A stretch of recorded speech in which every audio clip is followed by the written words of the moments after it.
Welcome to the Saturday Update. Nath Gardner with you. The United Nations has issued a dire warning of the consequences of the war in Ukraine, now into its 100th day.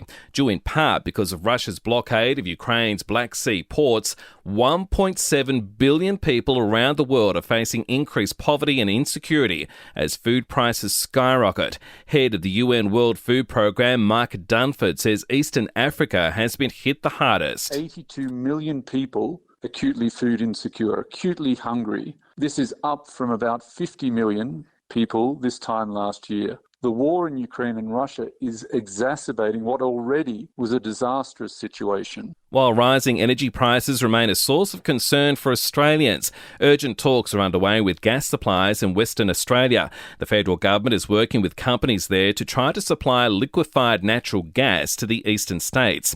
The Queen has had to pull out of yet another public appearance due to mobility issues as the monarch's jubilee celebrations continue. After ditching a Thanksgiving service at St Paul's Cathedral, the 96-year-old won't be attending the Epsom Derby. While Harry and Meghan made their first public appearance in Britain in 2 years, they were among senior royals at St Paul's.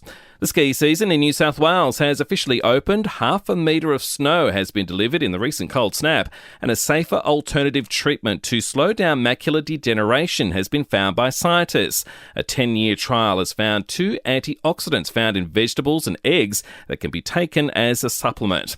To sport, and it's brought to you by Ladbrokes Mates Mode, the better way to chat, share and bet together.